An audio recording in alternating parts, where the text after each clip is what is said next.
تازه خبر حکمتیار طالبان ته خوله مې نشي بندولی. سلام، وخت مو پخیر. پام وکړئ د نن ورځې تازه خبرونو ته. د ګلبدین حکمتیار زوی حبیب الرحمن حکمتیار په خپل پلار د طالبانو له لوري تازه محدودیتونو وضع کولو ته په غبرګون کې خپل ایکس پاڼه یا ادرس لیکلي. یوازینی شی چې تاسې یې زموږ څخه ونه ګورئ هغه چوپتیا ده. د معلوماتو له مخې ګلبدین حکمتیار له خپلو پلویانو سره له لیدو منع کړي او هغه تلویزیون او راډیو ادرسونه یې هم ورتړلي دي. دا په داسې حال کې ده چې طالبانو د نور او بریا راډیو تلویزیونونه وتړل. د طالبانو تر کنټرول لاندې باختر خبري اژانس وایي د رسنیزو شکایتونو او سرغړونو کمیسیون د پریکړې پر اساس په هیواد کې د نور او بریا تلویزیونونه فعالیتونه بند شول.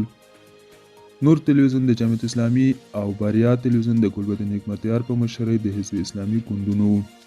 طالبان وایي دواړه رسنیو ته په مکرر ډول د ژورنالیستیکي اصولو د مراعاتولو توصیه کړې، خو هغوی ملي او اسلامي ارزښتونه په پام کې نه نیول، نو ځکه یې دوی هم د بندولو پریکړه وکړه. بل خوا د آی سی سی یا افغان طبیعت لرونکي د او راجسټر شوي کډوالو ایستلو لپاره پاکستان له لوري ټاکل شوی مهلت یا ضرب الاجل پای ته ورسید او د اپریل په 15مه د طالبانو رئیس الوزرا له لوري د جوړجاړي په پیغام سربیره تر اوسه پاکستان رسمي ځواب نه دی ویلی او ښکاري د تیر ځل په څیر په جبر د مهاجرینو اخراج لړل بیا پیل شي. د طالبانو د کډوالو او راستنیدونکو چارو وزارت ویلي له دغه اعلان سره یو شمیر کډوال د ترخم له لوري افغانستان ته ستانه شوي دي. دوستانو دا و د نن ورځې چمتو کړي خبرونه تر بیا انشاءالله سپارم. جاري کوه.